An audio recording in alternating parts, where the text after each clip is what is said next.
citoyens, le pays nous appelle. Si nous avons dans la paix, la liberté, notre devoir sera un modèle de l'espérance promise à l'humanité, en forge unie dans la foi du Seigneur, la patrie de la fraternité, la patrie de la fraternité.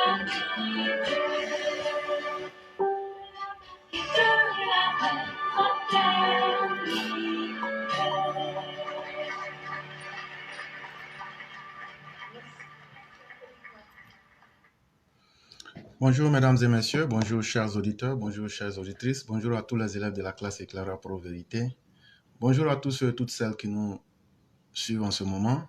Merci d'être en ce 24 décembre 2024 sur la plateforme Éclaireur Pro Vérité. Je dis merci à tous ceux et toutes celles qui nous suivent assidûment et nous aurons 3 sujets et rapidement après on donnera la parole après l'interview, le passage de Mère Blanc, on donnera la parole donc aux autres.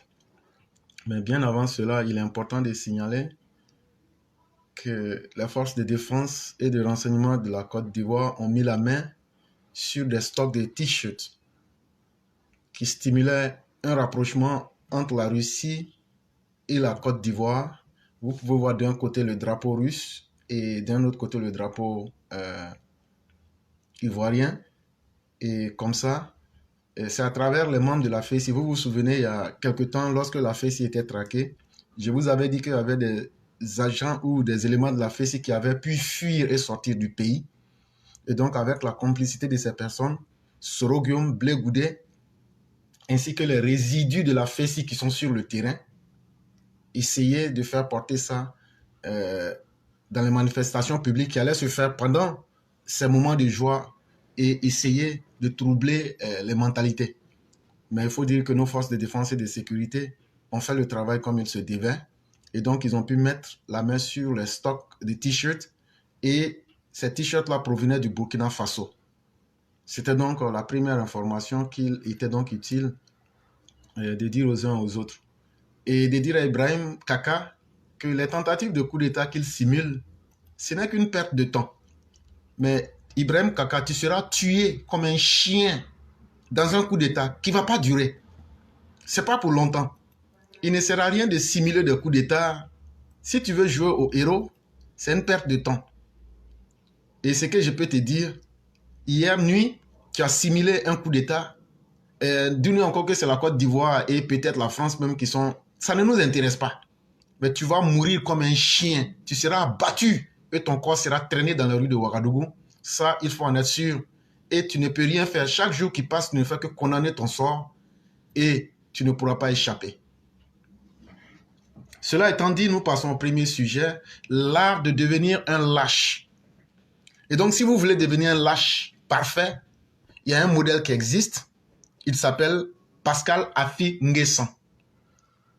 Vous pouvez prendre des cours avec lui en regardant le cheminement de la vie de cet individu et vous aurez compris beaucoup de choses. L'individu est tellement lâche que lui-même, sa vie même, est un enchaînement de la honte et du désordre. Et ici, nous avons un frère, Denzel Alain Kakou, qui en a parlé et j'ai trouvé cela utile et je le lis. Affi N'Guessan parle, mais qui le prend vraiment au sérieux. En tout cas, personne.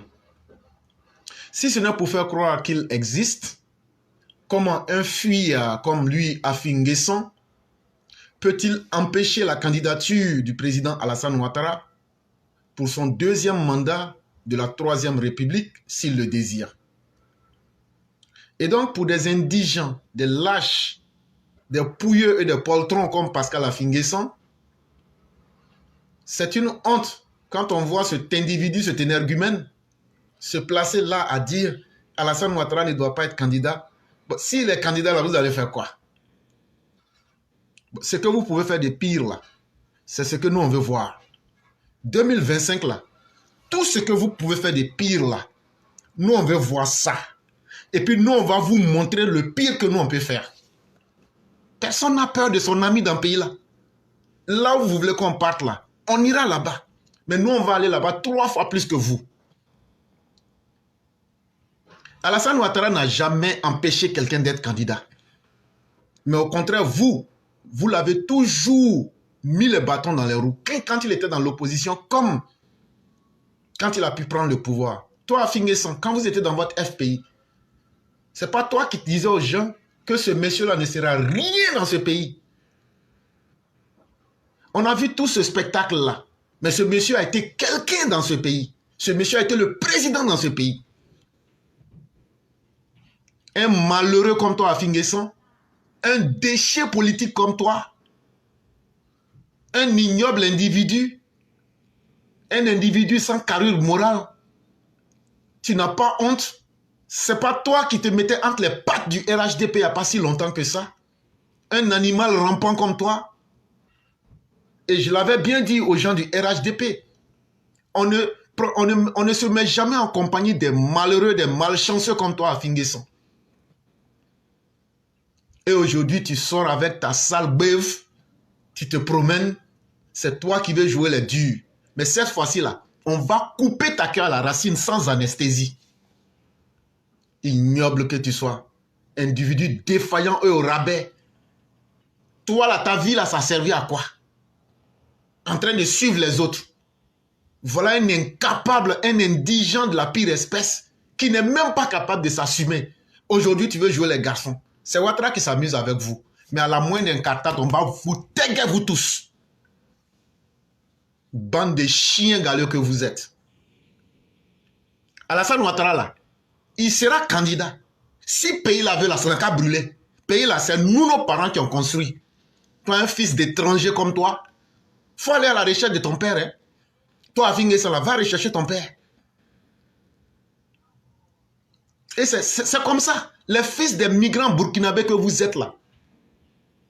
Vos comportements ingrats et vos comportements de malchanceux et vos comportements de personnes sans foi ni loi, vous ne connaissez pas vos places.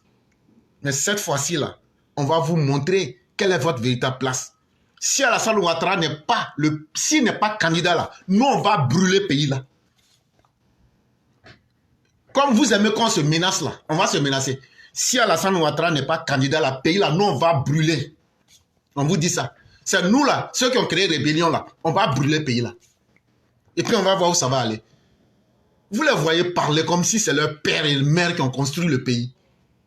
Alors qu'eux-mêmes ne connaissent même pas leur géniteur, ne connaissent même pas leur père. Des gens sans arbre généalogique qui se lèvent, c'est eux aujourd'hui qui veulent se mettre là pour parler de la Côte d'Ivoire. Alassane Ouattara, lui, on connaît son papa, on connaît sa maman. Alassane Ouattara, là, son papa a marié sa maman.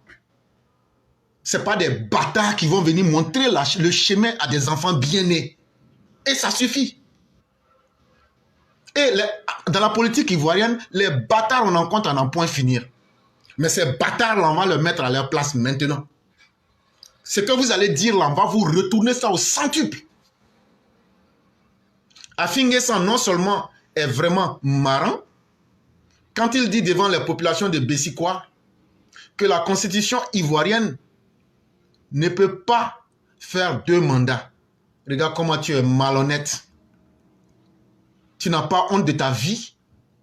Et tu penses que parce que vous et votre parti, vous avez animalisé des gens pendant 10 ans, les gens sont devenus des indigents qui ne peuvent pas réfléchir d'eux-mêmes. Qu'est-ce que l'article 55 de la Constitution dit? Il faut le dire clairement aux gens. En train de se lever pour se promener comme un chien errant dans le pays et en train de mentir à ton âge. Qu'est-ce que l'article... Et c'est ça qui est dans leur beuve. L'article 55 est clair. La première phrase. Le président de la République est élu pour 5 ans au suffrage universel. Point.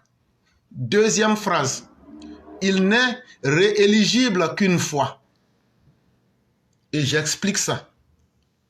On dit, La seule manière pour devenir président en Côte d'Ivoire, tu t'en vas aux élections. S'il y a 1 million de personnes qui s'en vont voter, et que dans les 1 million de personnes là, il y a 500 000 personnes plus une personne qui vote pour un candidat là, ce candidat là devient le président. S'il se trouve qu'il y a 4 candidats et que la majorité des personnes qui ont voté pour un candidat là, même si c'est 2000 voix la personne a eu, la personne là c'est considéré comme suffrage universel, la personne là devient président pour 5 ans. Ça c'est la première phrase. Deuxième phrase, le président n'est rééligible qu'une seule fois. Être rééligible, comme tu es un malheureux, un ignorant, un ivrogne et un affreux, toi à Finguesson, au cours élémentaire première année là, on parle des préfixes. Les préfixes, ça se place avant un mot. Exemple, parler. Quand je place RE, ça devient reparler. Ça veut dire parler une deuxième fois. Par exemple, marcher. Remarcher, ça veut dire marcher une deuxième fois. Élire. Exemple, réélire. Ça veut dire se faire élire une deuxième fois. Rééligible. Éligible. Rééligible. C'est ce mot-là qu'ils ont utilisé. Comme ton père et ta mère, ton père que tu ne connais pas et ta mère qui t'ont scolarisé ne t'ont pas dit ça, je vais maintenant t'enseigner la grammaire basique. Il n'est rééligible qu'une fois. Vieux bandit et vieux malheureux d'Afinguesson. Cette phrase-là, il y a un sujet. Le sujet, c'est il. Pronom personnel au singulier. Ça veut dire, président, là, c'est une seule personne. Le verbe, c'est est. C'est le verbe être. Au présent de l'indicatif. Comme on a mis non à côté n, ça devient le négatif. Ça veut dire, on ne peut pas le élire. Je fais exprès. Parce que quand on parle à un idiot comme toi à Finguesson, il faut parler comme si on parlait à un plouc. Il n'est rééligible. Comme on a mis la négation plus le prédicat. On appelle ça aussi le prédicat. Le RE là, plus un nom ou un verbe.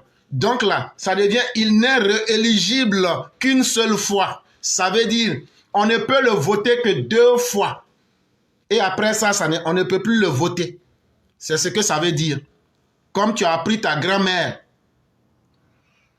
en n'allant pas à l'école et tu veux tromper la population, il n'est rééligible qu'une fois. Tu veux sauter ça pour que les gens ne voient qu'il n'est éligible qu'une fois. Mais votre malhonnêteté et votre inconséquence, ça ne passera pas. Si je t'ai expliqué ça, comme un vaurien qui n'a pas suivi assidûment le cours de grammaire basique au cours élémentaire première année, c'est pour te dire que tu es un homme bête et tu es la honte même de la Côte d'Ivoire. Toi, à Finguesson, là, tu es comme sperme pourri de prostituée. Tu vas aller partout là, tout le monde te regarde là, je ferme leur narine parce que tu es un vaurien, tu es un lâche et tu es un individu sans carrure morale. C'est pas toi là, on t'a donné FPI la cadeau, mais toi, à ton âge, tu cherches à avoir un papa. C'est toi, on dirait cuit. C'est toi qui es toujours derrière, en train de suivre les autres. Et donc, un tel individu qui est malheureux et en plus d'être un menteur et un individu qui ne connaît même pas le fonctionnement de la langue française, ta bouche qui sent, on dirait WC public là, tu dois la fermer. Ce n'est pas la constitution ivoirienne. C'est ton imagination et ta mauvaise foi. Quand tu partais prendre l'argent avec Ouattara, quand tu t'asseyais dans son jet là, tu oubliais que la constitution était là. Et aujourd'hui, tu veux venir mentir aux gens. Mais ça ne changera rien. Ouattara sera candidat. Ce que vous voulez faire là, si vous ne faites pas là, nous on va vous faire ça. Mais Afinguesson ne dit pas la vérité aussi. C'est un menteur. Et un menteur, comme vous le savez, ça vole. Et il ment. Comme tout bon militant du FPI d'ailleurs. Ce qu'il a dit est faux. En tout cas, la constitution de 2016, qui nous fait entrer dans la 3e République, nous dit en substance On ne peut pas faire plus de 2 mandats en français simple. Quand on dit tu n'es rééligible qu'une fois, ça veut dire tu ne peux pas faire 2 mandats successivement. C'est ce que ça veut dire.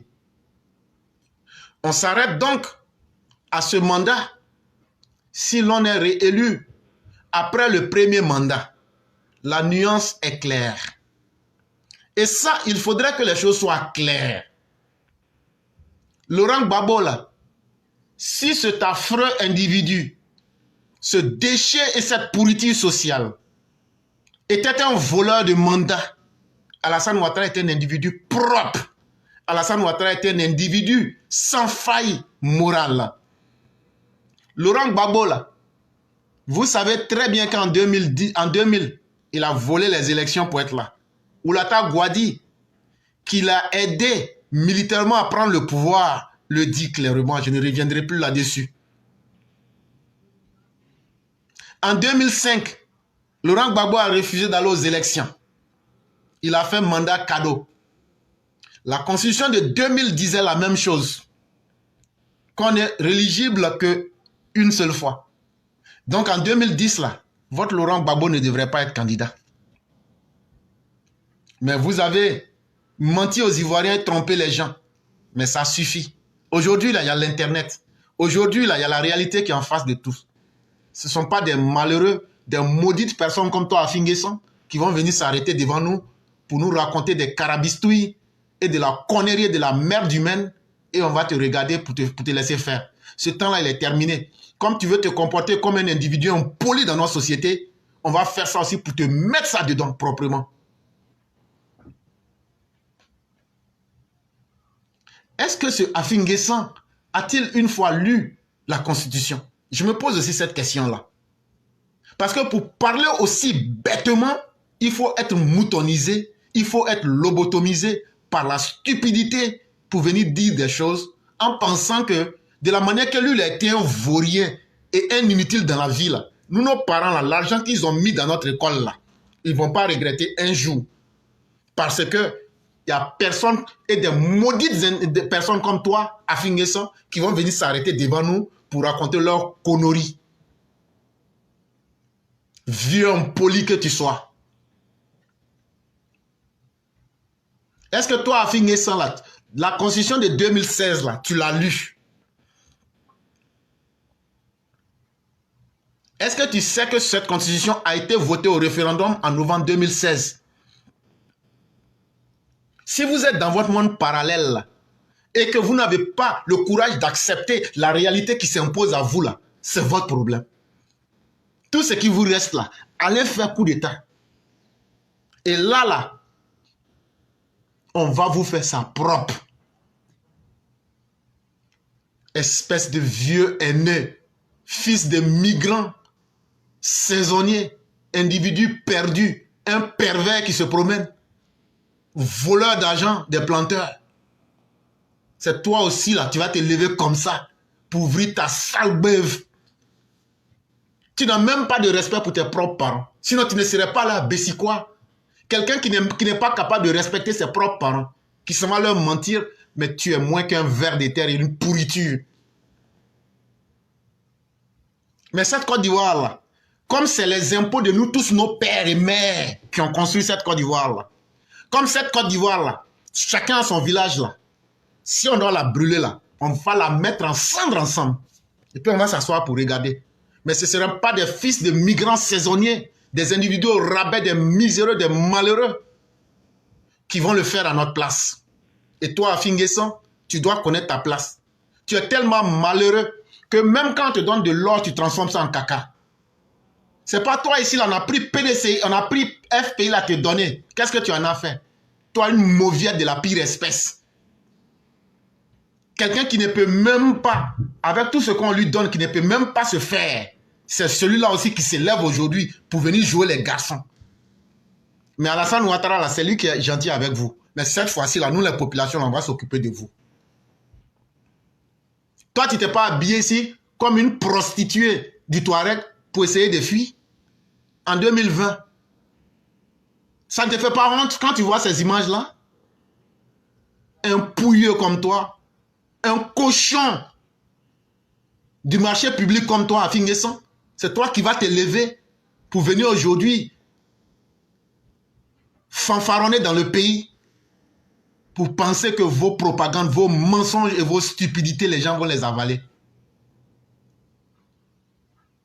Je comprends dès lors pourquoi la mauvaise langue dit qu'un jour, Madame Simone l'a giflé. Toi là, tu joues garçon, tu veux être garçon. Est-ce que Madame Simone t'a pas giflé? Tu connais de quoi on est en train de parler? Quand tu es parti à Marcoussis là, et puis tu es revenu là, Agbolo t'a giflé, bah! C'est un maudit comme ça. Toi, tu vas venir t'arrêter pour jouer les garçons. Mais ce temps-là, c'est fini.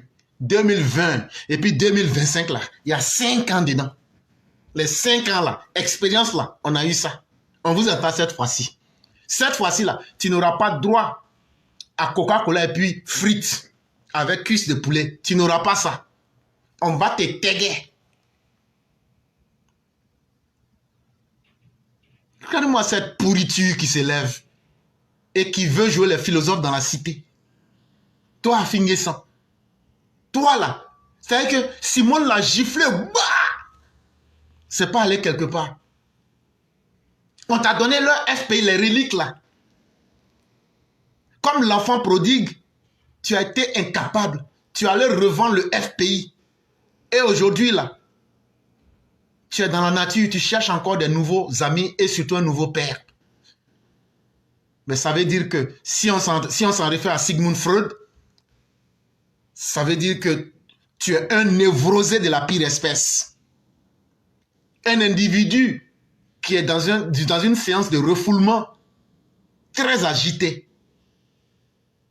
Ton père t'a fait beaucoup de mal. Ton père t'a fait beaucoup de mal. Parce qu'en fuyant pour laisser ta pauvre mère, tu as été un enfant, tu souffres de ton enfance et de l'absence de ton père qui n'était qu'un migrant burkinabé. Et comme c'est à leurs habitudes, il a disparu pour te laisser dans une sale enfance. Et c'est devenu un projet de vie pour toi. Il faut toujours que tu recherches un père. Comme Alassane Ouattara t'a vomi et puis t'a chié dans WC public là. Maintenant tu t'en vas. Malgré que Laurent Gbagbo t'a traité comme un chien, comme un WC public. Tu es là encore, tu cours derrière eux. Quand tu regardes là, tu n'as pas honte. Ta femme là, elle n'a pas honte de ta vie. Tes enfants n'ont pas honte. Tu es devenu la prostituée aujourd'hui des politiciens ivoiriens. Il faut aller lire Ézéchiel 25. On parle de 2 sœurs, la sœur Aola et Aoliba. Elles se prostituaient aux Assyriens. C'est ce que tu es devenu. Tu es devenu Aola et Aoliba de la politique ivoirienne. Tu t'es prostitué à Alassane Ouattara et tu t'es prostitué à Bédié. Tu t'es prostitué à Laurent Gbagbo. Même Aola et Aoliba sont mieux que toi. Elles au moins là, elles ont gagné ce qu'elles voulaient. Mais toi là, malgré tout ce que tu as fait, ta prostitution morale et politique là, où tu en es aujourd'hui, tu n'es qu'une mauviette, un insecte de la pire espèce qui est là en train de caqueter. Vous dites toi tu peux effrayer qui? Toi à Finguessan là. Un vieux maudit comme toi, tu peux effrayer qui? Mais cette fois-ci là, c'est votre terminus. Peut-être que certainement, il a dû sortir ce genre d'énormité devant ces personnes. Et connaissant le tempérament de cette dame à l'époque, elle n'a pas du tout apprécié la bourde et n'a pas hésité à faire voler sa main gauche sur la joue du soi-disant premier ministre à Finguessan. Ah oui, et devant des cadres de la refondation. Et tout le monde a commencé à rire.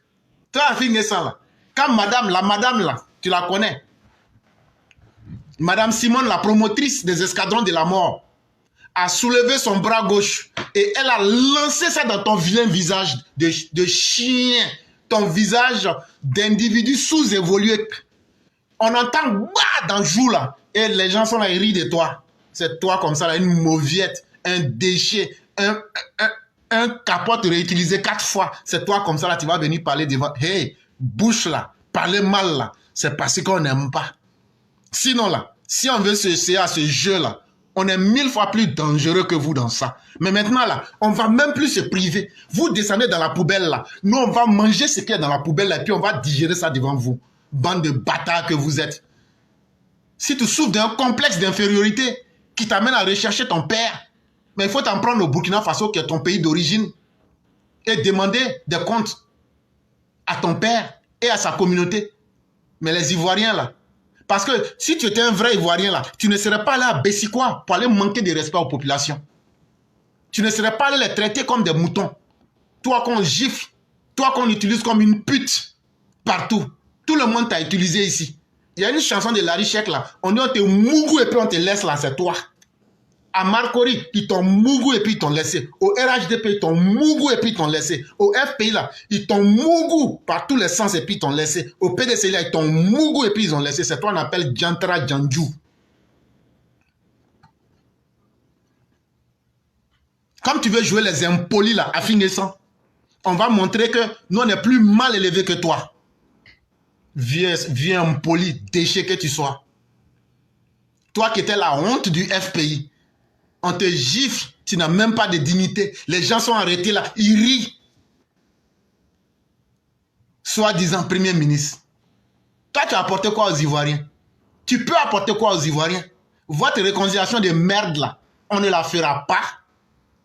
Et votre réconciliation de merde là, vous pouvez écraser ça, vous mettez ça dans le pirigeoir et puis vous vous pirigez avec. Ce n'est pas des malheureux comme vous qui allez nous imposer un chemin ici. Et votre réconciliation, là, nous, on n'en veut pas. La Côte d'Ivoire, si elle doit brûler là, on est d'accord. Ça n'a qu'à brûler avant 2025. On est prêt aujourd'hui pour ça. Mais vos conneries là, on ne va plus s'asseoir pour vous regarder. On avait conseillé le RHDP. Ne vous mettez pas en compagnie avec de telles pourritures comme à Fingessan. Mais aujourd'hui, regardez où nous en sommes. Si le RHDP avait laissé l'industriel à Odjon le laminer à Moronou, il aurait une plus de retenue. On l'attend. Quand le président Ouattara sera candidat, on verra ce que Afi va faire. Peureux comme lui, on meurt. Afi Nguessan, si Ouattara n'est pas candidat, là, nous on brûle le pays là. Maintenant, si Ouattara est candidat là, si vous ne brûlez pas le pays là, c'est que comme on le sait déjà, des enfants sans père, des sans papa comme vous là, des bâtards qui ne savent même pas leur date de naissance là, on va vous forcer. Ce que vous allez faire là, vous allez faire. Et je vous tiens pour dire que l'article 2 de la Constitution est clair là-dessus. Le droit d'aucun citoyen n'est violable. En d'autres termes, tout citoyen, ses droits sont inviolables. Si cette constitution-là permet à Alassane Ouattara d'être candidat, là, il le sera, de gré ou de force. Comme on s'amuse un peu avec vous, on tourne à côté. Hey, Alassane Ouattara sera le candidat du RHDP et puis on va vous battre, vous tous. Vous vous soulevez pour créer des conneries, on vous mate pour ajouter dessus. C'est ce qu'on est en train de vous dire. Est-ce qu'on vous a caché quelque chose? Là où vous voulez qu'on parte, là, on est prêt à aller là-bas. Bande de chiens errants que vous êtes, des malheureux que vous êtes, des pourritures. C'est vous qui vous levez chaque jour pour essayer. Vous pouvez inquiéter qui dans le pays là? Mais on est là, on se regarde. 2025 là, ça va commencer dans 6 jours, dans 7 jours. Ce que vous allez faire là, on va voir. Ouattara là, s'il va être candidat, mais il ne va pas être candidat là. Si c'est vous qui pouvez l'effrayer là, ce que vous n'avez pas pu faire pour l'effrayer quand il était à l'opposition là, c'est pas maintenant vous allez pouvoir l'effrayer. Donc là, c'est pas nous les militants du RDR. Nous on n'est pas RHDP. Hein? Nous on n'est pas RHDP. Et puis parmi les RDR, il y a les alassanistes. Ça veut dire c'est Alassane on aime d'abord, avant d'être RDR. Nous là. Et puis en plus encore, nous on est radicaux pour ajouter dessus. C'est pas nous vous allez impressionner. Côte d'Ivoire là, si c'est nous tous nos parents qui ont souffert pour construire là, c'est pas des malheureux, des ratés de la vie comme toi à Fingessan qui se sont retrouvés dans la politique, qui vont dicter leurs sentiments aux Ivoiriens, et puis on va s'asseoir pour vous regarder. Ça là, c'est fini. On va plus s'asseoir pour regarder. Et c'est pourquoi je dis à tous nos parents, apprêtez-vous. Si quelqu'un vous attaque, vous finissez avec la personne. On ne va pas attaquer quelqu'un. Mais cette fois-ci, on sera très dur. Et on ne va pas écouter le président de la République. Le deal qui est entre lui et nous, là, on s'en va voter là. Après, nous, on assure notre sécurité. On ne va pas attaquer quelqu'un. Mais si des gens s'amusent à rentrer dans nos quartiers pour brûler les voitures ou même pour s'attaquer aux gens, on va les tuer sur place. On va les exterminer sur place. On préfère le dire. Le vieux Bamba a été tué là. Où le procès en est? Les gens ont perdu leur véhicule à Yopougon. Où le procès en est? Les gens ont perdu leur commerce. Où en sommes-nous? Les rapports sont là. C'est ce qui fait sortir vos ergots. C'est ce qui fait que vos ailes sortent. Parce que la rigueur de la loi ne s'impose pas à vous. Mais cette fois-ci, on va tuer les politiciens en Côte d'Ivoire. C'est nous, on vous parle de ça. On va massacrer des politiciens en Côte d'Ivoire pour traîner leurs cadavres dans les rues. Là, comme ça, là, vous allez comprendre que la politique, là, c'est pas faite pour tuer les civils et les innocents. Parce que c'est pas l'argent des politiques qui, nous, là, chaque jour, nous permet de vivre. Déjà que vous vivez avec les rentes viagères, vous vivez avec les impôts des pauvres populations, vous ne voulez pas encore les voir vivre. Mais cette fois-ci, là, c'est fini. Moi, je vais continuer à inciter la population à être gardienne de leur propre sécurité et de leur propre vie. Et ça, c'est très important. Et donc, tout ce qui est mieux pour vous, là, si vous êtes sûr que vous pouvez battre Alassane Ouattara, là, mettez-vous ensemble, venez avec un programme de campagne, battez-le. Si vous gagnez, là, on ne va pas contester. Mais de quoi avez-vous peur? Maintenant, si vous savez, et vous savez très bien que vous ne pouvez pas le battre, là, votre rébellion que vous pouvez faire, là, commencez ça dès maintenant. Commencez ça dès maintenant. Là, on va voir si Alassane Ouattara est comme Gbagbo, il va s'asseoir pour regarder le dos du nageur. On va casser votre colonne vertébrale et puis enlever ça. Et puis bouffer ça devant vous. Bande de chiens, de ratés de la vie que vous êtes. Ça là, c'était pour aujourd'hui. Demain encore, il faut sortir. Je te tiens responsable et je te tiens à l'heure, toi, à finir ça. Tu sors encore pour faire une déclaration de merde dans la con. Je te rentre par ton derrière pour sortir dans tes narines. Vieux homme poli que tu es, raté, espèce de chien pourri que tu sois. Cochon de la pire espèce. Ça là, c'était pour aujourd'hui, 24 décembre 2024. Il faut encore faire une autre déclaration.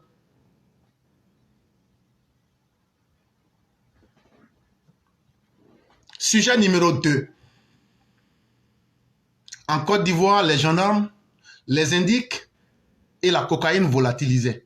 Je vous avais dit, quand on avait jugé les gars, ils étaient en train de tourner en rond.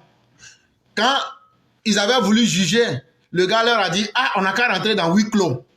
Parce que il y a cassement des papos. Qui s'en souvient?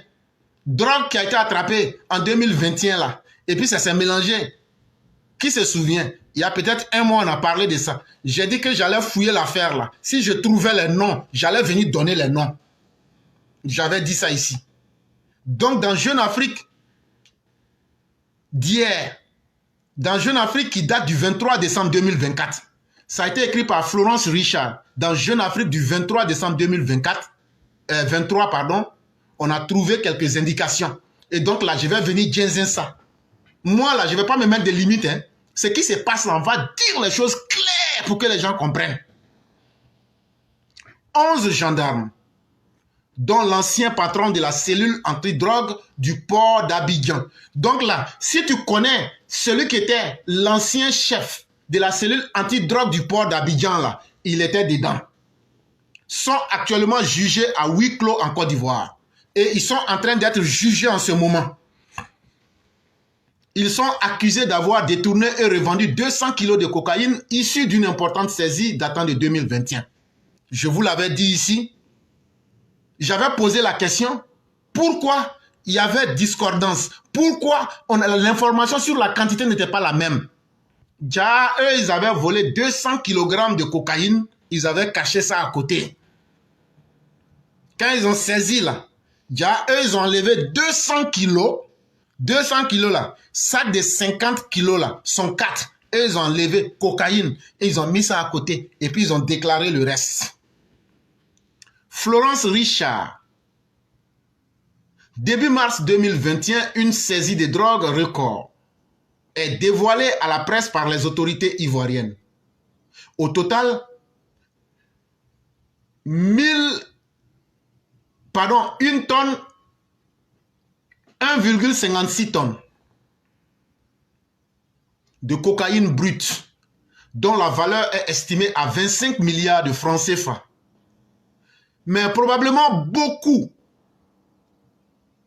plus, une fois revendue au détail, a été découverte une semaine plus tôt au cours d'une perquisition réalisée par la cellule antidrogue du port d'Abidjan, une unité spécialisée de la gendarmerie. Celui qui était le chef de la police, de la cellule antidrogue du port d'Abidjan, quand ils ont attrapé cette grosse quantité de drogue, comme je le disais, c'était plus de 1 tonne 56 kg. Ça veut dire 1000 tonnes, tu ajoutes 56 kg dessus. Ça, c'était la cocaïne brute.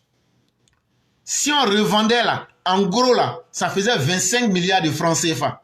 Mais si on revend en détail là, c'est plus que ça. Qu'est-ce qu'eux ils ont fait? Une semaine plus tard, au cours d'une perquisition qui a été réalisée par la cellule antidrogue de la gendarmerie, c'est après qu'eux ils sont allés derrière, ils ont enlevé 200 kilos dedans. Le propriétaire du lieu où était stockée la drogue, situé dans la commune abidjanaise de Cocody, a été dénoncé par un indique. La maison où ils avaient caché la drogue là, c'était dans une belle résidence à Cocody. Pour être plus précis, l'article n'en parle pas ici. C'était aux 2 plateaux. Mais ils ont été signalés par un indique, par un informateur. Surnommé Ali le douanier, cet ancien sous-officier de la douane ivoirienne est rapidement interpellé. C'est dans ces conditions-là que Ali, soi-disant le douanier, va être interpellé. Incarcéré à la maison d'arrêt d'Abidjan, devenu PPA, il a depuis été jugé et reconnu coupable d'avoir joué un rôle clé dans ce vaste trafic de drogue provenant du Paraguay. Et donc, Ali le douanier, quand il a été jugé, lui, pour ne pas être seul, il a fait son cassement des papeaux. La drogue là venait d'un pays qu'on appelle Paraguay. Mais il y a certains des complices qui ont pu fuir et quitter le pays. Une organisation bien structurée. 3 ans et demi plus tard, c'est un nouveau procès en lien avec cette affaire qui s'est ouverte à Abidjan. Et donc en 2024, la même affaire continue. La même affaire continue parce que il y a des gens qui ont profité pour prendre une belle quantité de cette drogue. Et il faut le dire, c'est une affaire qui est assez embarrassante parce que la Côte d'Ivoire était devenue le point de passage même de la drogue et devenait de plus en plus une zone de trafic de drogue qui était opérée entre l'Amérique latine et l'Europe.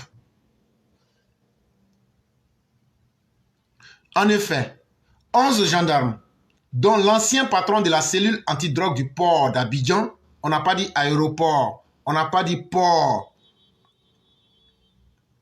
Il s'appelle Armand A. L'ancien patron de la cellule antidrogue là. Donc si tu n'es pas bête là, faut taper sur Google. Patron de la cellule antidrogue de Côte d'Ivoire, Monsieur Armand. Le reste là, tu vas voir tout dessus. Et son frère Jean-Claude A, un officier supérieur de la gendarmerie à la retraite, sont actuellement jugés devant le tribunal correctionnel du pôle économique et financier de la capitale économique pour avoir soustrait 10 blocs de cocaïne, soit près de 200 kilos de la poudre blanche, appartenant à la saisie réalisée chez Ali le douanier. Donc quand les gens ont signalé qu'il y avait plein de drogue dans la maison là, ils ont loué ça avec le nom de Ali le douanier. Quand ils sont allés, ils ont fouillé là, ils ont découvert 1000 kg, pardon, 1 tonne et 56 kg. Armand A, qui était en ce moment le chef de la cellule antidrogue du port d'Abidjan, lui et puis son frère qui s'appelle Jean-Claude A, qui est gendarme mais qui est à la retraite, eux ils ont enlevé 200 kilos dedans et puis maintenant ils ont essayé de revendre ça petit à petit. Actuellement là, le pôle pénal économique et financier est en train de les cuisiner sérieusement. Ce procès qui a débuté il y a 1 mois et qui devrait encore durer plusieurs semaines se tient à huis clos. Et donc le procès se passe en ce moment. Mais ce n'est pas un procès qui est public. C'est ce qu'on appelle huis clos. Et donc ils sont déçus.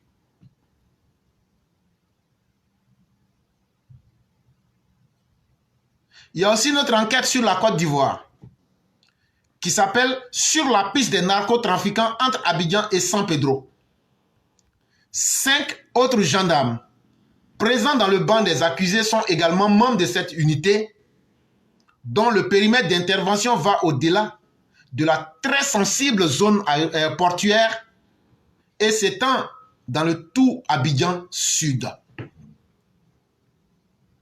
Aux côtés de ces militaires, les 2 personnes présentées comme des indiques sont aussi accusées de revente de drogue. Donc, en plus de Armand et de son frère, il y a aussi des membres de l'unité anti-drogue du port. Il y a 5 parmi eux qui sont des gendarmes qui étaient des membres de la cellule anti-drogue au port d'Abidjan. Eux aussi, ils sont dans le box des accusés.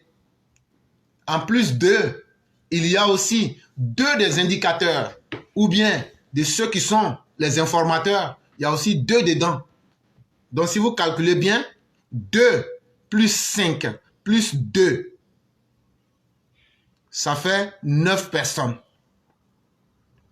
L'instruction a permis de mettre en lumière les liens troubles, dépourvus de tout cadre, qui existent entre ces informateurs, petits revendeurs ou grands trafiquants et les gendarmes de cette cellule. Depuis qu'ils sont en train d'être jugés, les informations qu'on tire des uns et des autres permettent de comprendre aujourd'hui les liens qui existaient entre ces agents de l'État et des trafiquants, des petits revendeurs ainsi que des informateurs. On se rend compte que c'était toute une nébuleuse bien ficelée, une organisation bien structurée qui permettait le stockage et la vente de la drogue. Et donc ce n'était pas petit boucan, comme on le dirait en Côte d'Ivoire.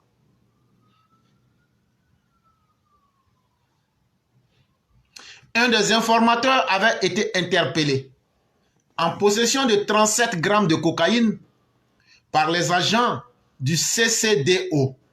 Le CCDO, c'est le Centre de coordination des décisions opérationnelles.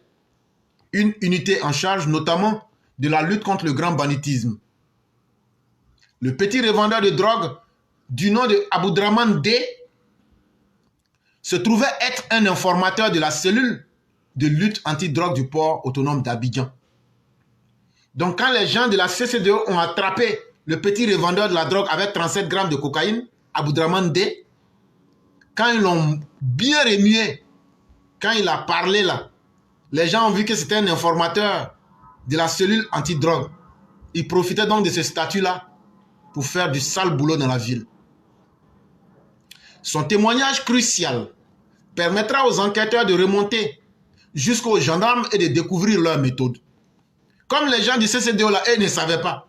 Eux l'ont remué même, comme de chez Remué là. Quand le gars a vu que ça n'allait plus là, il dit, ah, c'est Armand A. Et puis son frère là, le chef de la cellule anti-drogue du port là, c'est lui-même qui est notre gourou.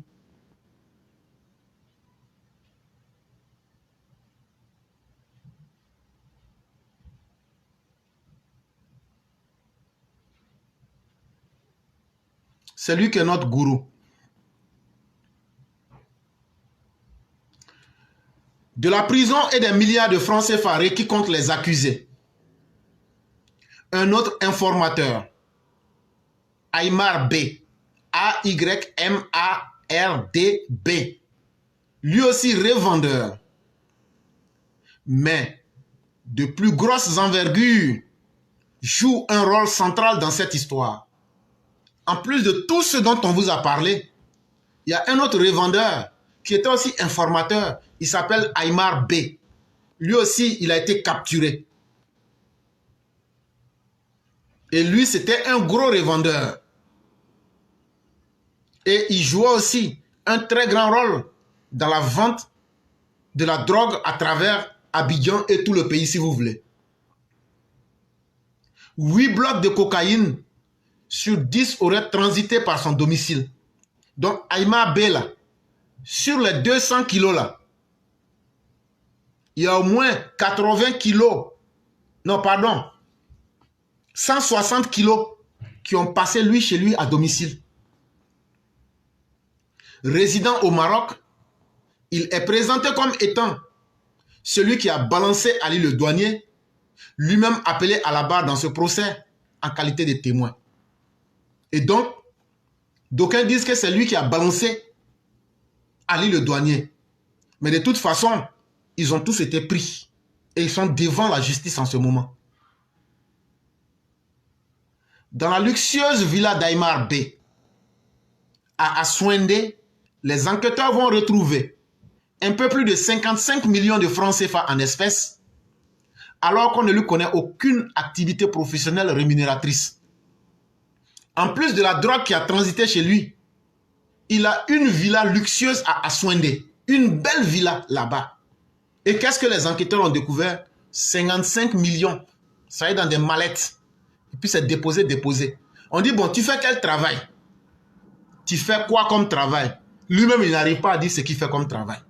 Toi, tu ne travailles pas. Tu vis dans une maison luxueuse. Et en plus, tu as l'argent jusqu'à tu peux mettre ça comme collection, comme carte, dans valise, jusqu'à 55 millions.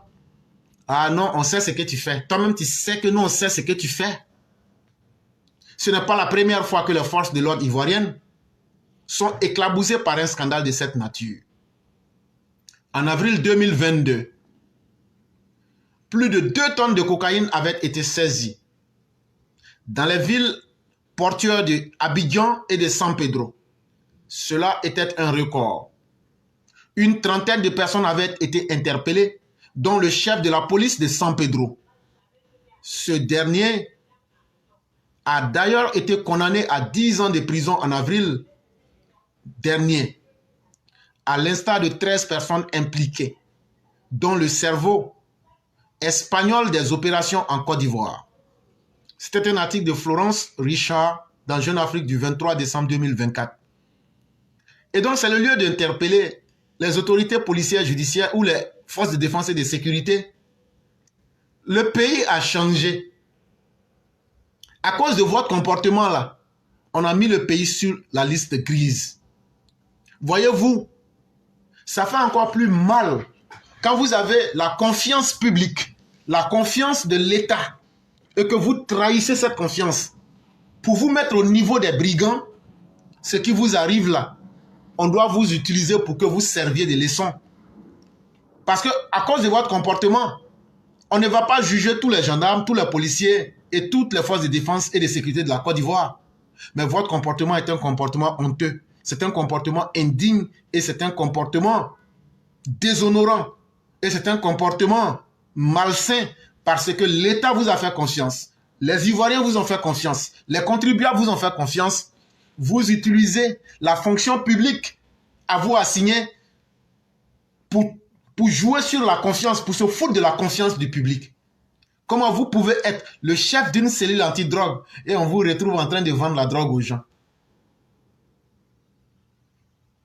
On vous retrouve dans une si sale affaire. Et donc, ça croit que la moralité aurait foutu le camp en Côte d'Ivoire et qu'on ne peut pas trouver quelqu'un qui soit de moralité irréprochable. Et c'est très dangereux pour notre société parce qu'on fait confiance en quelqu'un.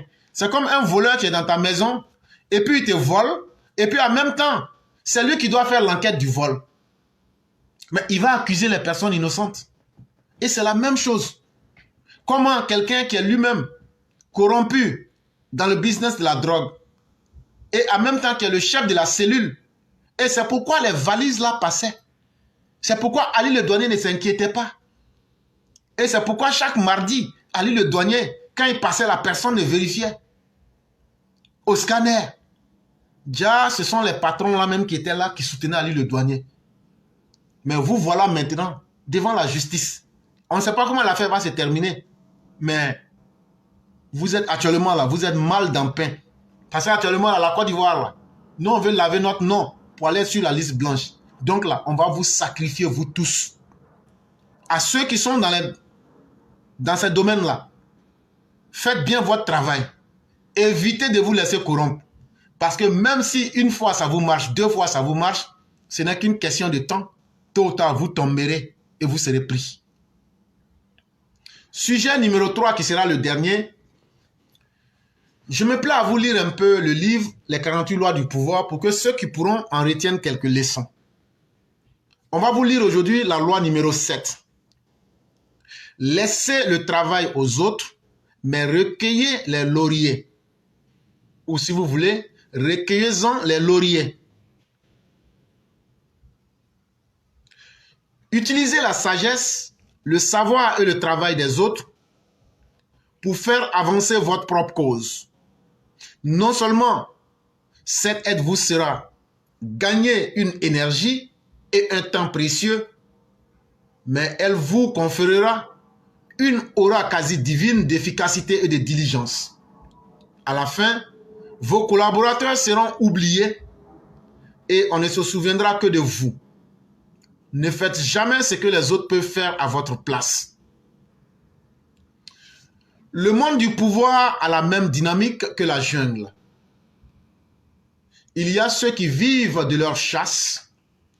Il y a aussi une foule de créatures qu'on pourrait qualifier d'hyènes et de vautours, qui vivent de la chasse des autres. Moins imaginatives, elles sont souvent incapables de faire le travail essentiel à la création du pouvoir. Elles comprennent cependant très vite que si elles attendent assez longtemps, elles pourront toujours trouver un autre animal qui fera le travail pour elles. Ici, ce qu'on est en train de vous dire, c'est que dans le monde du pouvoir, le pouvoir c'est comme la jungle. Une fois que tu es dans le pouvoir, tu vas voir qu'il y a deux types de personnes. Il y a ceux qui vont chasser et qui amènent des résultats. On va les appeler ici les chasseurs. Mais autour de ces personnes, il y a aussi une foultitude de créatures qu'on va appeler ici les hyènes ou les vautours. En Côte d'Ivoire, on peut les appeler les mange-mille. Eux, ils vivent du fruit du chasseur. Aujourd'hui, le RHDP en est infesté. Il y a aujourd'hui beaucoup d'hyènes de vautours et de mange-mille. Il y a pratiquement 3 ou 4 ans, j'ai même écrit des éditos. L'envol des mange-mille. Pour ceux qui s'en souviendraient. Ce n'est pas nouveau pour nous. Et ces personnes ont une caractéristique, c'est qu'elles n'ont pas d'imagination. Elles sont là pour profiter du travail des autres. Ces personnes n'apportent rien de positif, n'apportent pas un plus au pouvoir. Ici, quand on parle du chasseur qui allait ramener la proie, c'est celui qui a pu prendre le pouvoir. Donc ici, là, il faut prendre par exemple le président et ceux qui l'ont aidé à prendre le pouvoir, c'est-à-dire vous les militants. Et les vautours, il y en a beaucoup. Il y en a tellement qu'ils oublient même d'aider nos militants. Ces vautours-là, ces hyènes, ces vautours-là, ces mange-mille-là, c'est comme ceux qui donnent voiture aux militants PPACI pour dire il faut utiliser voiture, là, tu vas aller insulter Alassane Ouattara. Eux là, ce sont des hyènes, ce sont des vautours. Si vous suivez la politique ivoirienne, c'est pour ne pas lui donner de l'importance que je dis ça.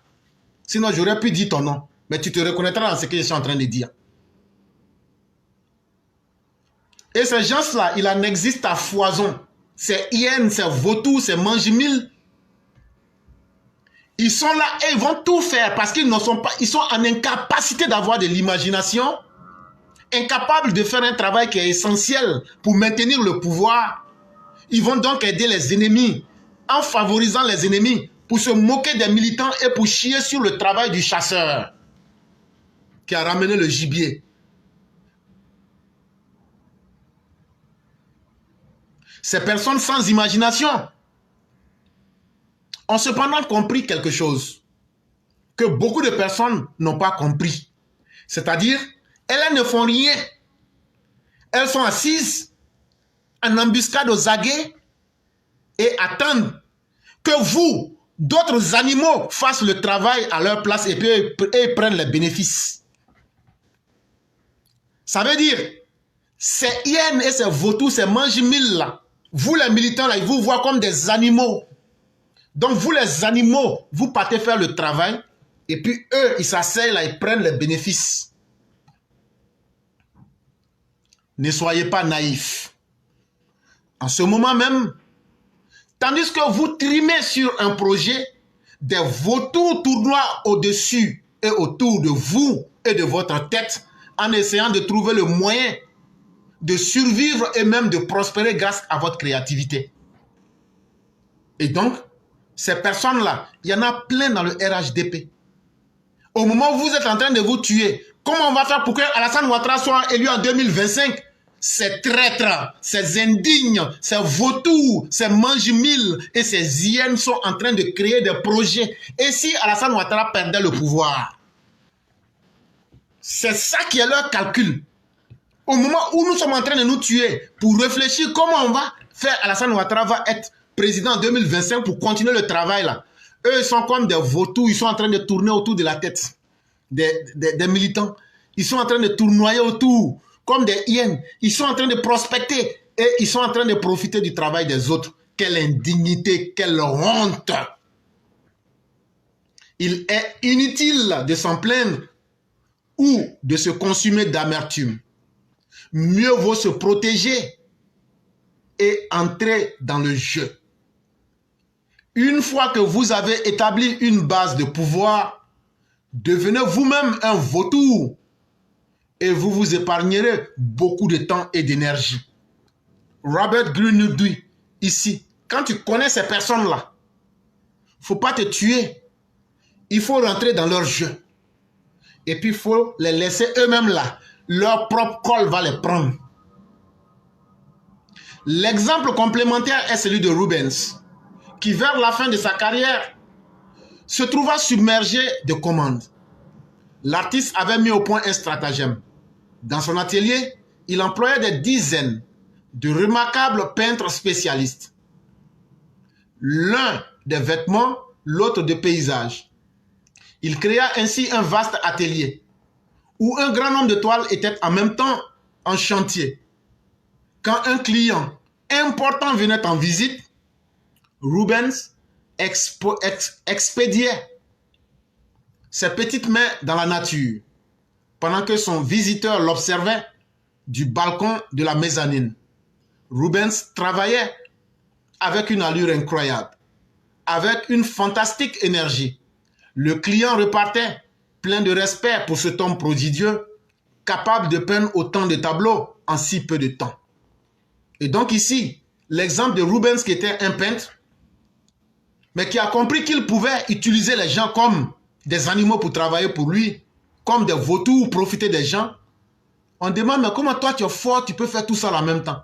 Déjà, il se cachait, il avait employé des gens et il leur demandait de faire le travail. Et quand ils finissent là, il fait semblant comme si c'est lui-même qui fait. Donc là, tous ces vautours que vous voyez là, ils font semblant d'aimer Alassane Ouattara. Ils font semblant de travailler pour les militants. Mais en réalité là, ce sont vos ennemis. Ils ne font que profiter de vous. C'est là l'essence même de la loi. Apprenez à obtenir des autres qu'ils fassent le travail pour vous pendant que vous en tirez tous les honneurs et vous apparaîtrez comme une force et d'une puissance quasi divine. Si vous voulez absolument tout faire vous-même, vous n'irez jamais bien loin. Extrait des 48 lois du pouvoir de Robert Greene, édition leduc.s, avril 2009, page 59. Et donc, c'est là qu'on va s'arrêter. J'en ai fait une adaptation pour essayer de stimuler la compréhension des uns et des autres. Et donc, c'est ici que nous allons nous arrêter. On va écouter l'édito de Mère Blanc.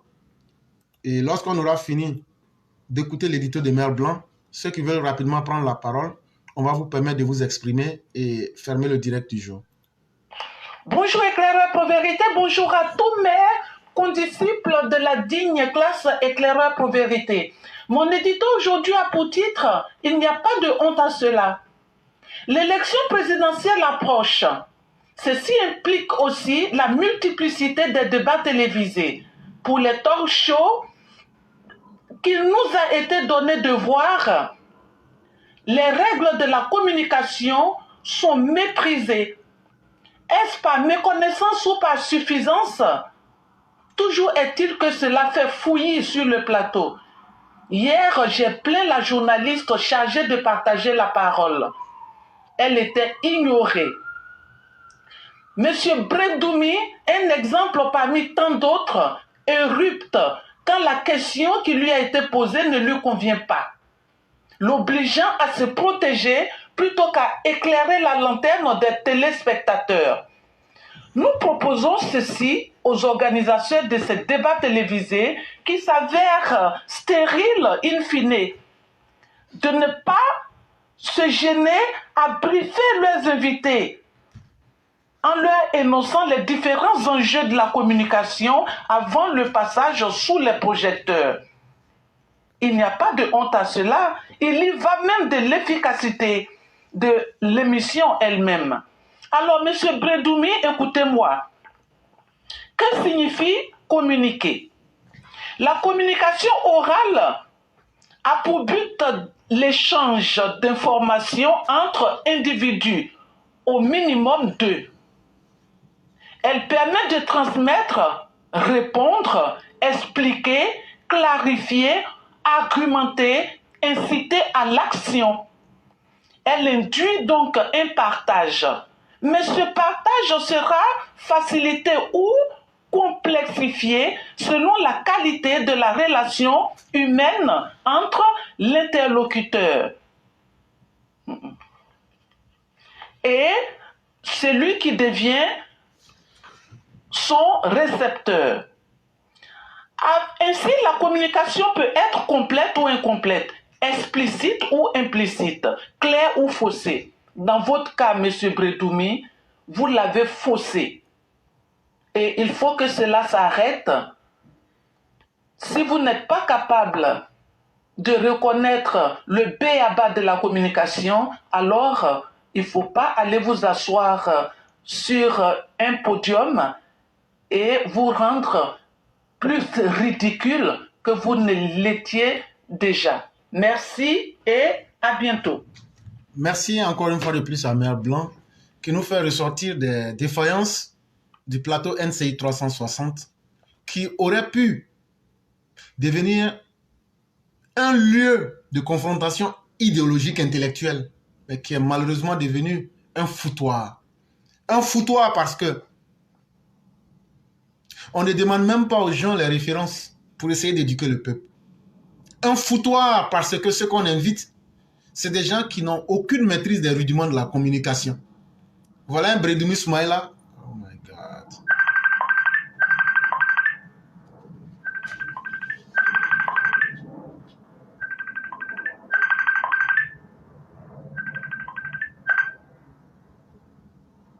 Ok, j'arrête. Donc, je vais passer la parole aux uns aux autres.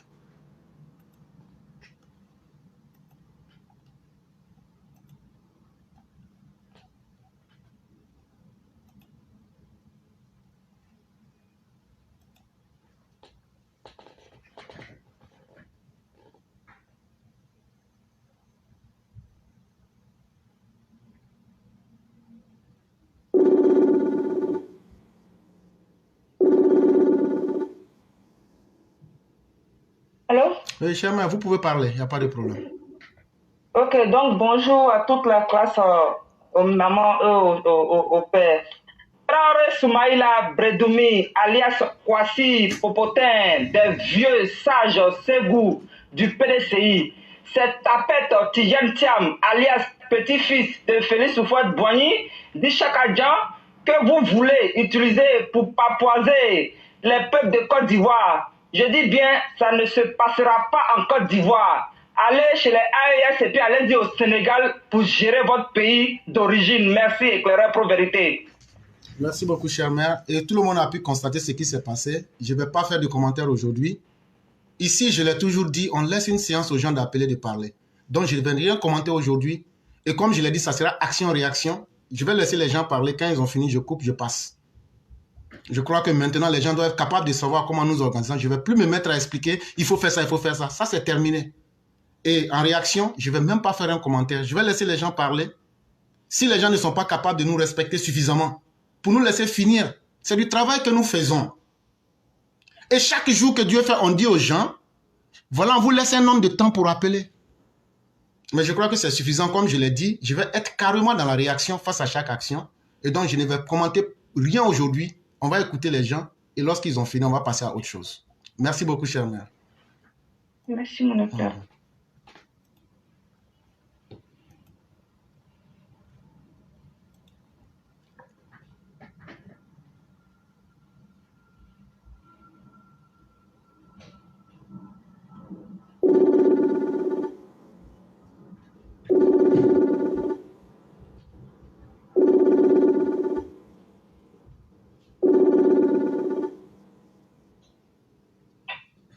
Alors, bonjour le cyclone. Oui, on vous laisse la parole. Ok. Bonsoir Éclairé, bonsoir à toute la famille, bonsoir à tous les Mao et Chao. Merci Éclairé d'avoir présenté l'édito du jour. Et vraiment, soutenons tous la Côte d'Ivoire et prions pour nos pays. Tiens, par moi, je vais faire passer un message rapidement pour dire quoi. Les événements sont liés parce que depuis la Côte d'Ivoire a été mise sur la liste, où il y a une action qui a été mise en place, que ce soit sur le réseau, que ce soit au pays, en matière de faux passeports, en matière de deal de drogue, on entend et on voit ce qui s'est passé. Tous restons vigilants. Restons vigilants parce qu'on ne peut pas faire confiance à tout le monde. Et on ne peut pas détecter tout le monde aussi. Avec tout ce qui est fait au pays, si on attend encore au jour d'aujourd'hui, où les conditions de tous les travailleurs sont respectés en Côte d'Ivoire, surtout en matière de corps habillés, on voit d'autres encore sont dans le noir, faire des magouilles. Vraiment, on dit merci au président de la République, son Excellence M. Alassane Ouattara, et merci au ministre de la Défense et pour le grand commandement, ainsi qu'à toutes les populations. L'intérêt là, c'est nous les populations. Ceux qui sont devant là, et ils pensent qu'à eux.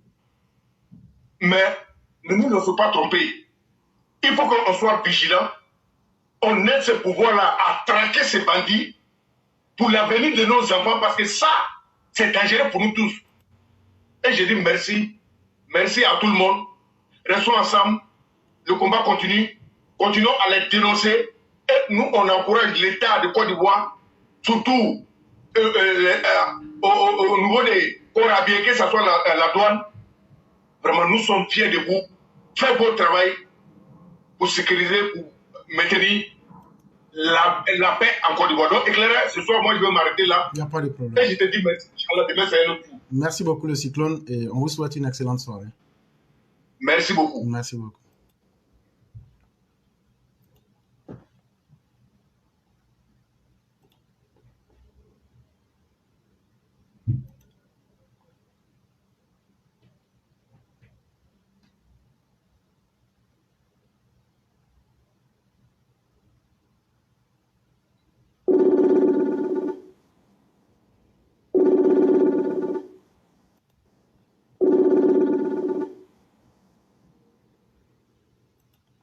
Allô? Oui, bonjour, cher frère, comment allez-vous? Oui, bonjour, grand frère, oui, ça vient chez vous? Oui, ça va. Donc, on vous laisse la parole. Ok, bonjour à vous, bonjour à tous ceux qui nous écoutent. Grand frère, vraiment, je vous demande la permission. J'aimerais faire une petite mise au point. Je vous en prie. Je demande pardon à cause de Dieu. On n'arrête pas, vous savez, tous ceux qui écoutent là, le travail que Pleurer fait là, ce n'est pas facile. Le travail intellectuel là, c'est le cerveau qui travaille. Donc quand le cerveau travaille là, les cellules qui sont dans le cerveau là, ça bouge. Donc quand il est inspiré, quand il est en train d'expliquer quelque chose et qu'il y a un appel qui rentre, qui n'est pas attendu là, ça dérange énormément. Et le temps qu'il prend pour s'asseoir, pour nous éclairer là, on ne le paye pas. On ne le paye pas, donc on vous en prie. Si c'est les saboteurs là, Dieu va vous payer. Mais pour les gens qui savent et qui font les choses là, ce n'est pas normal, chers internautes. On vous en prie. Ne faites pas ça. C'est beaucoup dérangeant et c'est un manque de respect pour la personne qui prend son temps et qui essaie de se forcer pour expliquer les choses. Donc, merci beaucoup, grand frère. Je vais continuer. Asselé Tiemoko, je te dis qu'on est ensemble. Hein? On est ensemble.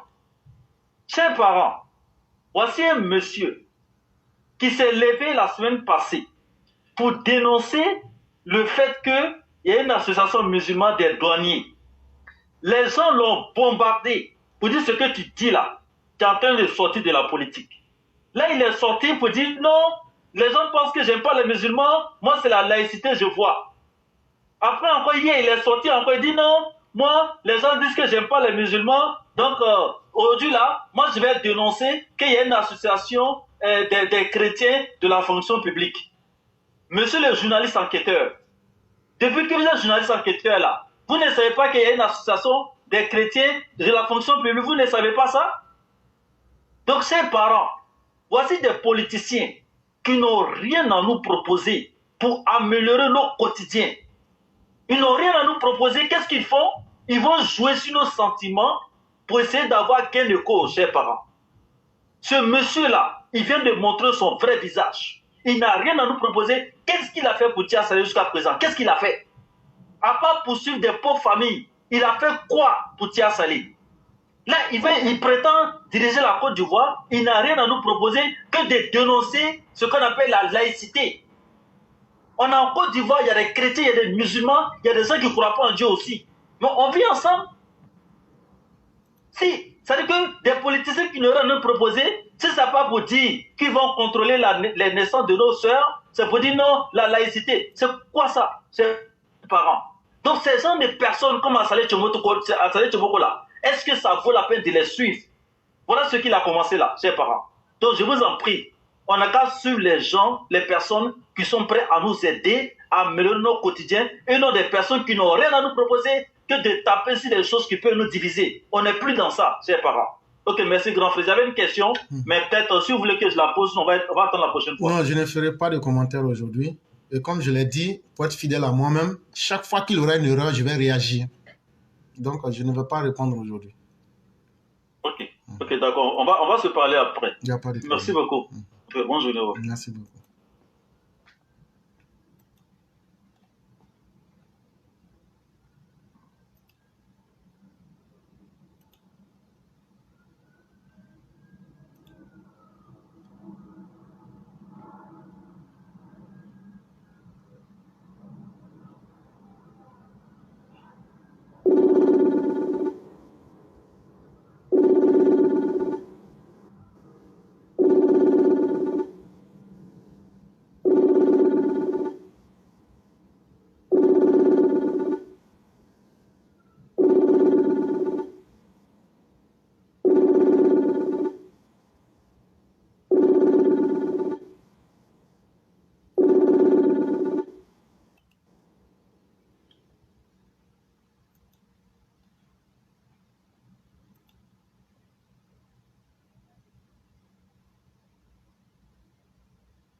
Oui, bonjour, cher Année.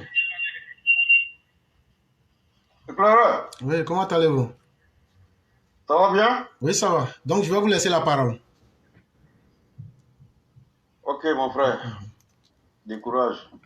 Bonsoir tout le monde. Je vous suis de près tous les jours.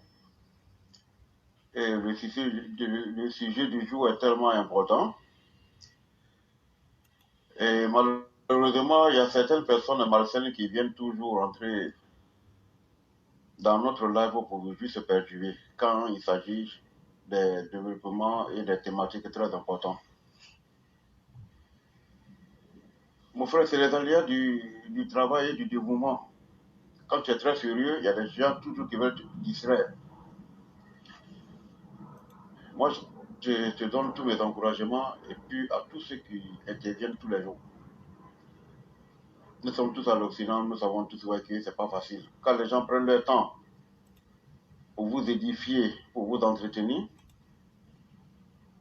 à défaut de les encourager, en fait, donnons-leur le minimum du respect. Voilà. Donc, nous souhaitons que nous qui intervenons, surtout les chroniqueurs, on vous en supplie, soyez disciplinés, pour ne pas dire soyons disciplinés. Ce que Éclaireur fait, moi je ne peux pas le faire. Voilà. Quand quelqu'un joue au bénévolat, le minimum là, c'est de lui donner ce respect-là. On n'est pas dans un marché où tu dois rentrer quand tu veux et ressortir comme tu veux. Éclaireur, je n'interviens pas tout le temps dans ces temps-ci, mais vous avez notre soutien, ainsi que tous les EPV. Bonjour à tout le monde. Le frère vient de parler d'Assane Tchemoko. Et beaucoup de gens aujourd'hui, Tcham est à la une aujourd'hui, puis la scène politique en Côte d'Ivoire. Vous voyez, je me prononce peu sur le cas de Tcham. Au fait, c'est une distraction. Venance Conan vient de publier un article. Pour ceux qui ne connaissent pas Venance Conan, c'est un journaliste. Je crois même qu'il est le DG de Fraternité Matin. Je vous ai toujours dit, et là je vais interpeller encore tous nos militants et tous nos parents. Il y a longtemps, je parle à faire des Bleu Goudé. Et il y a très longtemps, j'ai attiré votre attention sur le cas du Bleu Goudé. Pour moi, Gbagbo n'est plus à l'ordre du jour. Gbagbo, c'est fini, c'est du passé. Et comme Gbagbo ne veut pas passer, la nature fera son travail. Parce qu'il arrivera un moment, même si tu veux, quand le corps ne va plus répondre, il va rester tranquille.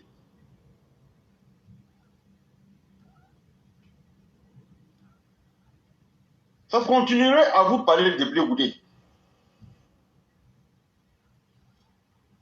Bleu Goudé aujourd'hui fait un semblant de parole de réconciliation et dans le même temps, Bleu Goudé est en connexion avec les déstabilisateurs de la Côte d'Ivoire depuis les États du Sahel. Je vous ai dit, quand Sero Guillaume va rencontrer Bleu Goudé à la CPI là, ils sont dans les mêmes plans de la déstabilisation, mais malheureusement, il y a certains de nos cadres qui donnent l'argent à Bleu Goudé. Il y a certains responsables du RHDP qui donnent l'argent à Bleu Goudé. Et moi, je vais te le dire honnêtement et sincèrement à tous les EPV. Si j'interviens de moins en moins, vers la fin, là, je me préfère.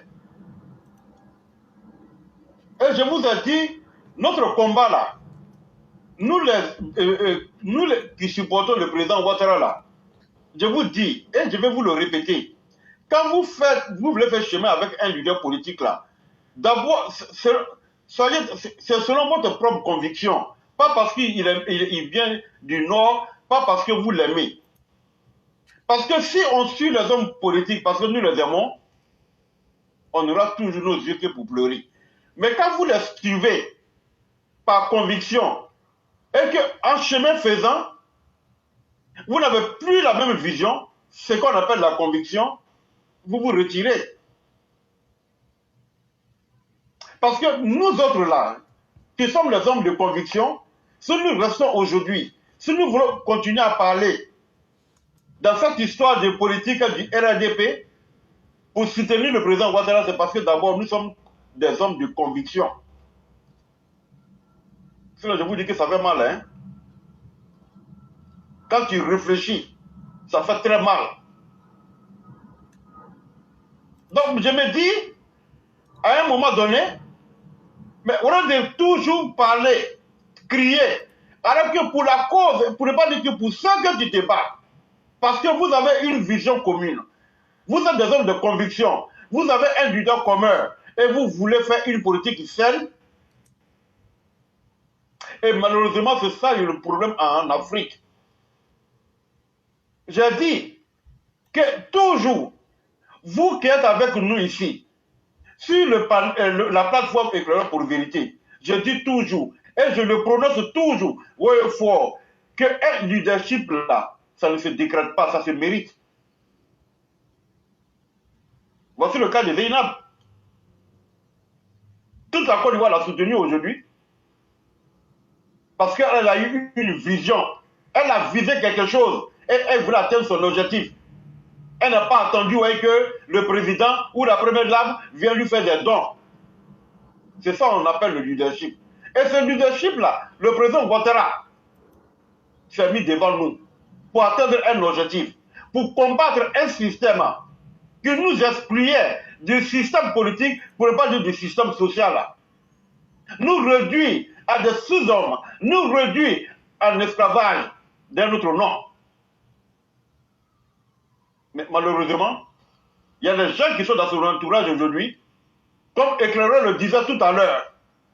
C'est-à-dire que vous vous battez, vous-même au prix de votre sang. Et au bout de la victoire finale, ceux qui devraient mériter ne sont pas félicités, ne sont pas récompensés, puisque le président lui-même dit à certains de ses collaborateurs, approchez-vous des militants. Quand vous voyez Karim Ouattara qui prend une voiture pour donner à Sami un Zoublouman, un Beleman, un buveur de Koutoukou.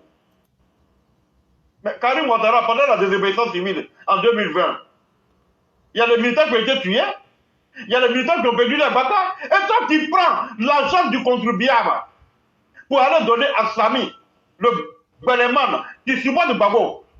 Babo qui a voulu assassiner notre leader. Et ils veulent justifier ça. Blé Goudé est en train de... Eh Seigneur. Je vous dis et je vous le répète. Si vous êtes au RADP là, si vous êtes un militant du RADP, j'espère que vous le faites par conviction. Sinon, vous aurez vos yeux que pour pleurer. Et comme le président Ouattara nous a donné la voie, le chemin pour parler, pour revendiquer,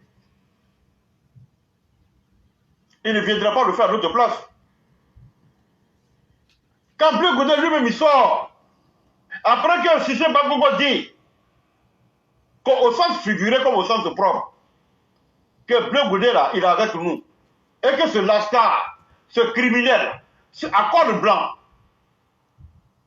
sort pour faire la morale à Bakongo, j'ai eu mal. Et Bakongo n'est pas, Ibrahim Cissé Bakongo n'est pas à son premier forfait. C'est lui qui a laissé prospérer, avec la complicité de certains collaborateurs du président Ouattara, la FESI. Même si on dit qu'il n'est jamais trop tard de bien faire. Mais ce FESI là, La surcoute la mettra main. Vous voyez? Même surcoute la mettra main là, qui s'est arrêté à Bobo pour dire que les militaires et les miliciens là, ils n'ont qu'à tirer dans le tas. Dans le tas là, c'est des militants du RDR qu'il parlait. Mais les surcoutes la mettra main aujourd'hui sont en collaboration avec les responsables du RDR.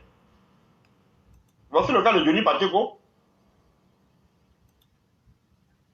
Voici le cas de Denis Pacheco. Il donne les noms. Non seulement il donne les noms, mais il est en train d'éclabousser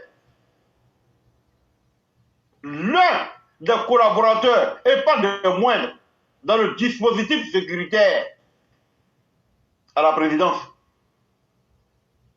Et même il les expose. Il montre leurs photos. Aucun d'entre eux ne lève le petit bout de doigt. Or, les hommes qui sont au cœur du système sécuritaire d'un palais présidentiel sont des personnes anonymes. Mais Denis Pacheco les expose. Personne ne prend une seule action. Ce que Denis Pacheco est en train de faire maintenant, ce n'est pas de la politique. Denis Pacheco est en train d'exposer le système sécuritaire de la nation ivoirienne. Aux États-Unis, ici, on appellerait ça la trahison. On a vu le cas de Lucky Luke. Ou bien comment il s'appelle là. Jusqu'à présent, les États-Unis le poussaient à travers le monde. Quand tu parles avec les premiers responsables d'une nation, tu ne dois pas les exposer. Et Claude, moi je te donne tous mes encouragements. Hein. Je ne peux pas intervenir tous les jours maintenant parce que franchement dit, quand je m'assois souvent et que je réfléchis au fond de moi-même, je dis bon, je vais économiser mon énergie. Les grandes batailles arrivent. Mais ces batailles-là, je ne le ferai pas pour un parti politique. Que Dieu nous donne tous longue vie. Parce que quand moi j'imagine que le président Ouattara a travaillé sur le plan mondial et que lui rentre et certains de ses collaborateurs jouent au double jeu afin que le peuple, non, ça me met mal à l'aise. Et quand tu vas parler, on dira, oui, que voilà, ce sont les extrémistes. Qu'on le veuille ou pas, le président Ouattara nous a donné la voix. Le président Ouattara nous a démontré comment il faut revendiquer. Et il a cerné la scène politique pour que nous nous exprimons. Mais si nous ne parlons pas pendant qu'il est là pour attirer son attention sur certaines choses, le cas des Libanais par exemple. Je ne vais pas prendre ton temps aujourd'hui, c'est un jour ouvrable et c'est en même temps la fête. Mon frère, que Dieu protège nous tous. Amen. Moi je t'encourage, hein. Moi je t'encourage, ne te décourage pas. Mais sois calme. Vous voyez, chez nous, en Malaké, il y a un proverbe qui dit, éclaireur, avec un bâton, tu peux diriger un troupeau de bétail. Mais quand tu diriges, quand tu es le leader d'un groupe de personnes, chaque personne a son bâton. Je te le dis et je te le répète toujours. Tu es un leader, tu es un intellectuel. C'est ça aussi, être intellectuel, c'est ça aussi, être un leader. Un leader, c'est celui qui sait accepter les coups. Tu es dans un apprentissage. Quel que soit l'ordre que tu vas établir, il y a des gens qui viendront perturber, mais c'est à toi d'établir l'ordre. Donc, moi, je te dis tous mes encouragements. Quel que soit le désordre que les gens viendront créer sur la plateforme, c'est pour souvent distraire les gens. Tu as écouté? On a une plateforme ici qu'on appelle délégation RADP. Le jour que je voulais quitter le groupe, j'ai vu ton intervention avec le haïtien et français. Quand j'ai vu ça, j'ai dit, ah, c'est là au moins il partage encore les paroles et les débats d'éclaireurs. Donc je suis resté. Mais comme c'est un truc qui est devenu, ça remplit tellement vite la mémoire du téléphone des gens, j'ai été obligé de quitter. Parce que dans un groupe où on peut faire plus de 100 partages par jour, c'est trop pour un téléphone. Mais c'est pour te dire que les gens te suivent. Hein? Ton intervention avec ce même gars-là, le Coran Caïman, il a partagé. Les gens ont partagé. Si tu n'étais pas à la hauteur, les gens n'allaient pas partager tes interventions, tes thématiques. Parce que c'est intellectuel, c'est fondé. Mais je vais dire à Bleu Goudé que Dieu ne te donne pas la sagesse. C'est ce que je dis toujours. Bleu Goudé, Wallahi Biratala, que Dieu ne te donne pas la sagesse. Bago Laurent, Simone Bago, et tous les gens de l'opposition, Wallahi Biratala, que Dieu ne vous donne pas la sagesse. Je dis à tous les militants RHGP, quel que soit là où vous vous trouvez, s'il y a un petit pétard qui pète quelque part pour troubler notre public, Wallahi Biratala, je lance la fatwa contre tous ces leaders, même Bago Laurent et Nadi Baba. Nadi Baba est une sorcière. Nadi Baba est plus dangereuse que Simone Bago. Nadi Baba est une criminelle. Nadi Baba est un sanguinaire. Nadi Baba est Worondei. Nadi Baba n'est pas une fille digne de ce nom. Elle est plus criminelle, elle est plus dangereuse que Simone Bago. Votre Nadi Baba là.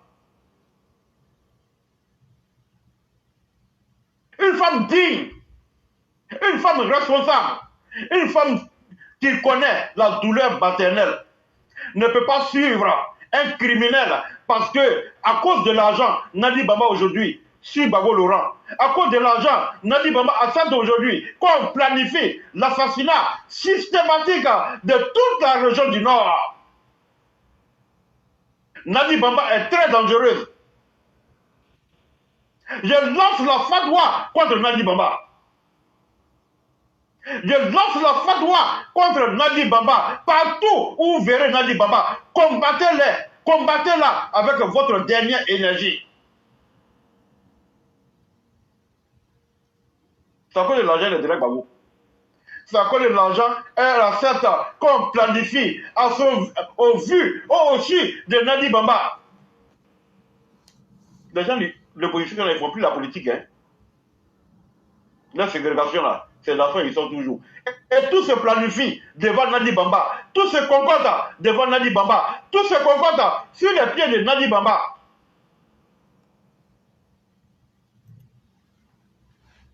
C'est que Simone Bago n'a pas pu terminer là. C'est elle qui veut terminer ça. Mais Nadi Bamba, on te regarde. Tu sais très bien que Bago ne fait pas la politique. Bleu Goudé, toi, et voilà. Bleu Goudé, je te jure et je t'en conjure, on aura ta peau. Ton semblant que tu fais là, y compris tous les responsables du RDP, tous les responsables du RDR, qui jouent les jeux avec ces opposants là, que ce soit Karim Ouattara, que ce soit tous ceux qui sont aux alentours du président Ouattara, je vous jure, ne croyez pas qu'on ne vous voit pas. Mais on va vous accompagner tous avec les Bleu Goudé et consorts, systématiquement, parce que vous êtes des criminels, au même titre que Bago Laurent, au même titre que Bleu Goudé, et au même titre que les Affingessan et les Simone Bago. Albert. Merci mon frère. Merci beaucoup le B52. On va vous souhaiter une excellente soirée et bien des choses à toute la famille. Merci également à toi. Merci beaucoup.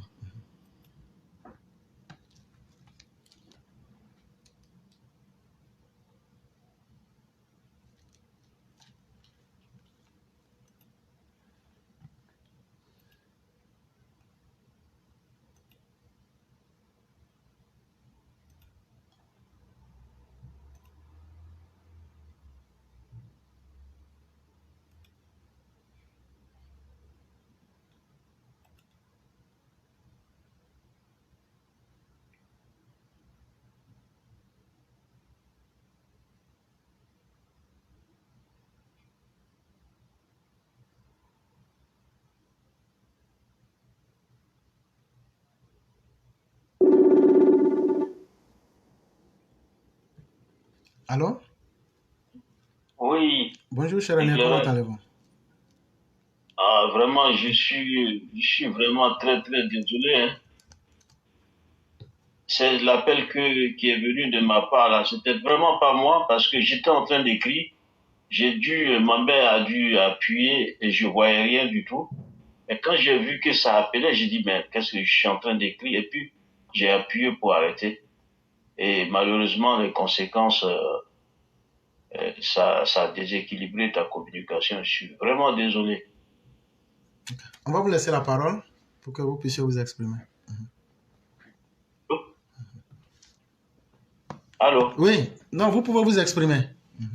Ouais, je suis vraiment désolé. Je demande pardon à tout le monde, hein, parce que c'est vraiment loin de moi d'être comme ça, quoi. Donc, ça a provoqué une onde de choc négative. Vraiment, je demande à tout le monde. D'abord, je veux que tout le monde sache que c'est moi. C'est pas une inadvertance. Je l'ai pas fait exprès. Et je demande la compréhension de tous. Donc, j'avais lancé, donc, j'ai demandé, pardon, d'intervenir sur le sujet concernant la loi numéro 7 du pouvoir. Et c'était pour dire que, en fait, la description que Robert Greene nous donne là, c'est une définition qui est vraiment qui sied à un pouvoir satanique, surtout. Et tout ce pouvoir-là, quand on en fait l'historique, ça finit toujours mal. C'est des pouvoirs qui n'ont pas d'état d'âme, comme décrit Machiavel. Ce qui compte pour eux, c'est d'atteindre le but. Et il y a des gens qui rôdent autour du pouvoir, qui ne peuvent rien apporter et qui ont cette attitude-là. Mais le vrai pouvoir, la réalité du pouvoir, c'est ceux qui, n'est-ce pas, sont habités par un esprit vraiment de service. Et c'est ce pouvoir-là qui arrive toujours à créer quelque chose, à propulser un développement. Donc pour nous, RHDP, il faut vraiment s'en méfier. Et certains ont fait l'expérience de ce pouvoir en Côte d'Ivoire. Ils ont tous été humiliés. Parce que dans le pouvoir satanique, on oublie forcément le peuple. On est directement au service de son ego. On est directement attaché comment on appelle ça, à un narcissisme dont les conséquences sont tout sauf, en tout cas, la recherche du bien-être de sa population. Et quand on regarde le pouvoir actuel qui est en exercice en Côte d'Ivoire, c'est un pouvoir qui fait tout pour s'extirper de ces pratiques-là. Mais malheureusement, il y a des gens qui n'ont pas cet habit-là, mais qui rôdent autour du pouvoir. Et ce qu'on appelle, ce sont des prédateurs, ils ne cherchent que leur intérêt. Mais la réalité est que chaque pouvoir ne peut, en tout cas, se prémunir contre ces genres de personnes-là. Ils arrivent toujours à infiltrer, et parce que c'est des gens qui sont habités par l'hypocrisie. Parce que ce qui compte pour eux, c'est d'amasser des moyens matériels pour se mettre à l'abri. Et une personne qui a beaucoup souffert de cela, c'est le président Houphouët-Boigny. Et d'ailleurs, qui a eu raison de lui, parce que à la fin, Houphouët-Boigny n'avait plus de collaborateurs qui étaient habités par un esprit de service, c'est-à-dire propulser la Côte d'Ivoire plus loin qu'on peut. Et donc, vous avez vu que le premier miracle, ça a été à la fin un échec. Et c'est tous ces problèmes. Si on avait eu, en tout cas, la présence d'esprit, c'est peut-être que c'était pour éviter de salir la mémoire du Houphouët-Boigny que les gens se sont abstenus de faire des états généraux de le bilan de Houphouët-Boigny. Houphouët-Boigny est tombé parce que tout simplement, ce pouvoir a été gangréné par un pouvoir satanique. Et même, j'ai vu une intervention de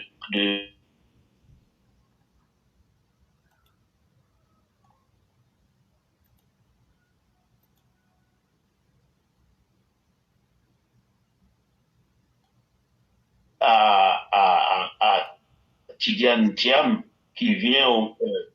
allô? Oui, on est là, on vous écoute.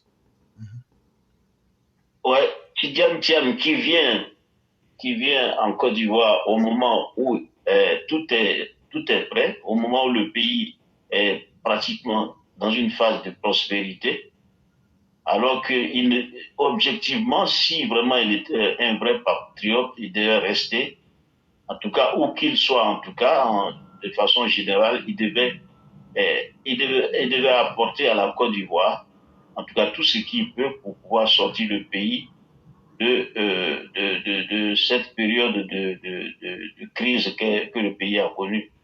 Eh bien, j'ai vu dans l'histoire qu'il racontait Adjumani, cet esprit qui voulait que la Côte d'Ivoire soit un royaume à Caen. Et cela aujourd'hui constitue l'un des pans de la situation ivoirienne. Et la Côte d'Ivoire, et j'ai répondu d'ailleurs, j'ai fait un commentaire que la Côte d'Ivoire doit se méfier de cet esprit-là, parce que c'est justement l'une des causes de la dislocation du tissu social que la Côte d'Ivoire a connu et qu'elle est en train de recoudre. Donc c'était l'objet de ma demande d'aujourd'hui. Malheureusement, bon, moi-même je suis perturbé parce que ce que j'ai fait là est vraiment pas inadvertance.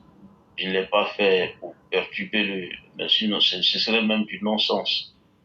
Donc ça m'a complètement disjoncté aussi au point que tout ce que j'avais préparé pour dire à la Côte d'Ivoire, à tous les EPV, à tous ceux qui sont épris de progrès, je suis aussi perturbé. Je vais donc m'arrêter là, mais je finis par des mots d'excuse.